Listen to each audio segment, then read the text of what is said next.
Right, so in today's video, I'm going to be showing you the cheapest and easiest way to remove any weed grass that you might have in your lawn. So this is the actual weed plant that we're trying to remove today. It's something called Poa annua. You can see it's got these little seed heads up at the top, and if it gets into your lawn, it can be really unsightly, especially when you fertilise as well. It can make it look a little bit naff. So you'll be able to see on this lawn in front of me now, there's all these lighter spaces dotted about the lawn, and that's where all the weed grass is.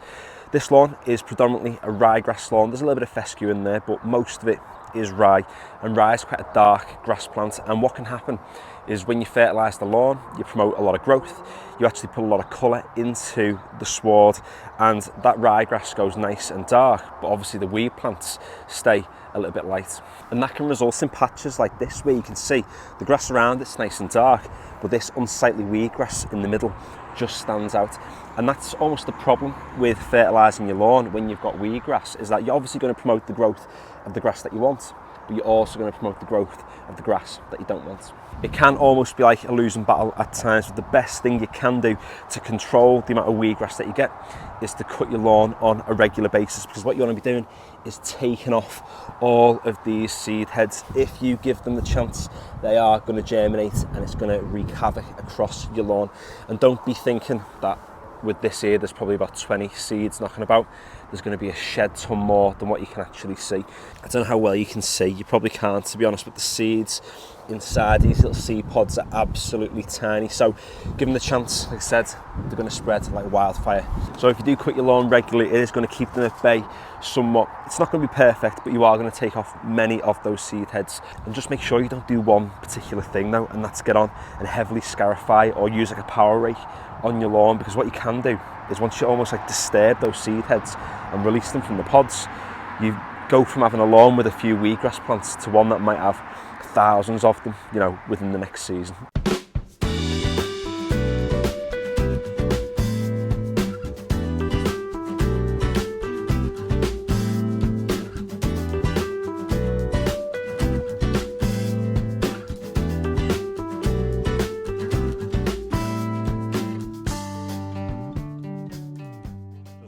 And just make sure as well, when you actually cut your lawn, you're actually collecting all of the clippings, because in there's going to be thousands upon thousands of weed grass seeds, and you want to be chucking this straight into your wheelie bin. Now, the thing with a ryegrass lawn, it's a little bit like having a white t-shirt on.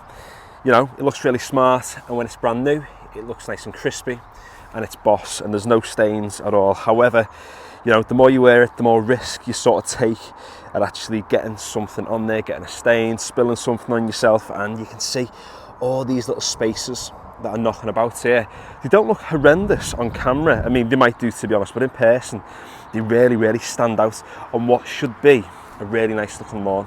And as annoying as weed grass is, you really don't need anything fancy to remove it. If you want to take out your sward, you just need a kitchen fork and a knife too. And the reason why you only need tools like this is because the roots of weedgrass or Poa annua are not that deep. It's quite a shallow rooting grass, so it is fairly easy to get rid of. It's not like a dandelion which has a massive tap root that goes down to the other side of the earth. So let me get a bucket as well, because when I remove this sort of plant, I don't want to obviously be spreading any of those seeds around the rest of the lawn. So what I usually do is just use the fork just to gently rake around the actual grass plant, because what weedgrass will do is it'll set off stolons across the top of your lawn, which you don't really want. So just scrape around and then get the knife and just cut around the base. Now I'm not cutting sideways, I'm cutting downwards just to loosen the soil around the outside. You can pry it up with the fork, which often does work as well, but it takes out that not ryegrass, it takes out that weed grass plant. Now there is a little bit of weed grass still there, so just rake around. I can sort of still see where the seed heads are. It's quite a big space, and this is one of the big problems with Poa, because it's a creeping type of grass. It'll start to multiply itself and it'll spread around your lawn. There you go, some really shallow roots. We have sacrificed a little bit of ryegrass, but like what they say in Hot Fuzz, it's for the greater good. We got a bit of a patch there, a bit of a dead patch in the lawn now where we have nothing, but I'd rather have a patch that I can overseed than a patch with wheatgrass. You can see this space here, it's a little bit lighter than the ones around it, so you can tell we've got wheatgrass, and if I just rake it up with the fork gently, you can see, pull up the rest of that plant, how tall it is compared to the ryegrass around it. Often ryegrass will grow quite a lot vertically, whereas your Poa annua is going to grow more laterally across the lawn. So when you do rake it up, you'll see that it stands much prouder than the rest of the grass around it.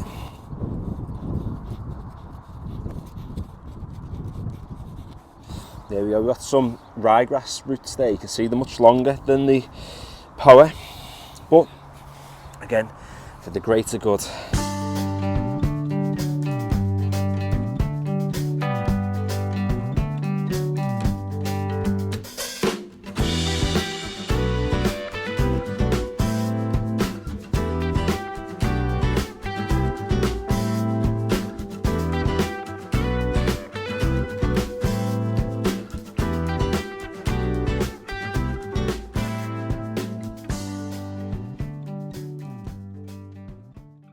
So there we go, most of the wheatgrass plants have been removed from this lawn, and I say most because it would be almost impossible to remove every single one. Now we do have a few issues because at the moment we have all these different holes knocking about on the lawn, and what will happen now is if I just leave this as is, because I've actually removed the wheatgrass plants, I've disturbed the seed heads. Some of the seeds may have fell down into the soil profile and they'll start to germinate, given the time and given the space. So what I need to do now is fill these holes in with a little bit of soil. I need to overseed them with the same grass variety that we've got down on here, which is ryegrass, and that way the new seeds that I put down will hopefully anyway outcompete any of the wheatgrass seeds that are knocking about in the lawn, because it's about winning that competition. If you've got a bent grass lawn, a fescue lawn, or a bent fescue lawn, then naturally those creeping types of grasses will fill themselves in. And often when the weed seeds get into the lawn, because the canopy is so tightly knitted together, it's so thick, so dense, it prevents a lot of those weed seeds from coming through. Because this is ryegrass and it has a lot of vertical growth and not a lot of lateral growth, it does allow the weed seeds that little bit of a better chance to germinate. But it's a race now. We need to get on, outcompete them, and we'll do that with overseeding. Now this part is the easiest part of the entire process, because all we're doing is filling in these holes and then getting on with a little bit of seed. So take a little bit of soil, not a massive amount, you want to just pack it into that hole. Doesn't matter if you can pack it down a little bit too much, that'll be fine. Just try and get level as much as you can with the existing seed bed below, and then get yourself a little bit of seed, sprinkle it over the top. You almost want to put down a little bit more than what you think you should do. You don't want them all on top of each other, but the more you put down, the more, you know, chance of germination you're going to get. Not every single seed's going to germinate, so if you get it down a little bit more than what you think is required, then I just brush over a little bit of soil over the top like so, and go brush it off those blades. You don't want to smother the grass blades that are around it, and that way then we've covered it nicely. Some people will put the seed in the bucket with the soil, give that a mix and dump it down into these spaces. Personally, I wouldn't do that, only because if you mix the seeds in with this, you're going to have some seed right at the bottom of the soil patch that you put in, and sometimes if it's too deep, it's just not going to germinate. Realistically, you don't actually have to cover the seed. You can put the soil down, sprinkle a bit of seed over the top. Once it's been watered and the sun's heated it up, it will germinate.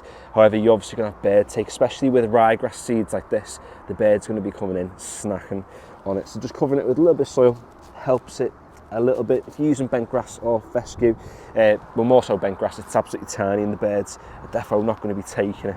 So let's fill in a few more of these spaces. So a little bit of loose soil on the top, a little bit of seed. It's a bit windy today, so a little seed all over the shop, but like I always say, no one's going to die. I wouldn't worry too much about it. A little bit of soil.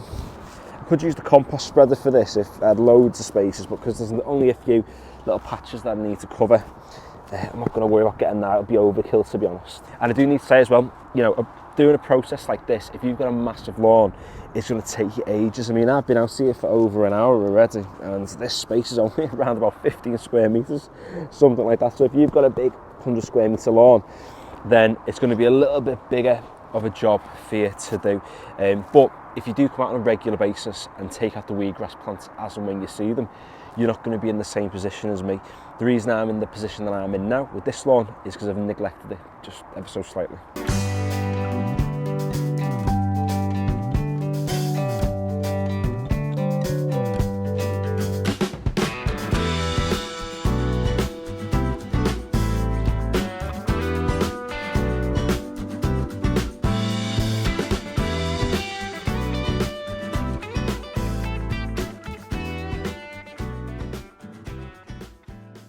So here we are, we're 2 weeks on from the actual overseeding of the patches where we removed some of the weedgrass, and the lawn has recovered. It's looking fairly decent, to be quite honest. And if you bring it in nice and close now over to some of the patches we've overseeded, we've got lots of germination, lots of new growth coming through. We do have a little bit of weedgrass still knocking about, but it is kind of inevitable really.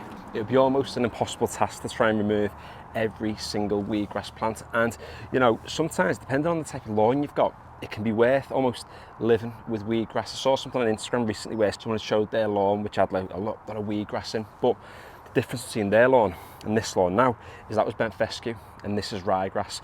Ryegrass is quite a dark green grass plant, and weedgrass, Poa annua, is fairly light, and then you know, sort of the issue with that is it ends up standing out quite a lot on your lawn and it becomes a little bit of an eyesore. But if you remove it every so often, collect your grass clippings, particularly at this time of year, then you can keep on top of it and have your lawn looking pretty decent. This is by far a perfect lawn, but it's nowhere near the worst. So thanks for watching today's video. If you found it useful or you enjoyed it, feel free to give it a like. And if you'd like to check out how I've been removing weedgrass from the bent fescue lawn in the back garden, there will be a link in the description below or somewhere on screen now. Because it's not as labour intensive, you'd say, it is a much shorter lawn, and it wasn't as damaging removing the weedgrass in that space compared to how it's been on this one. So thanks for watching.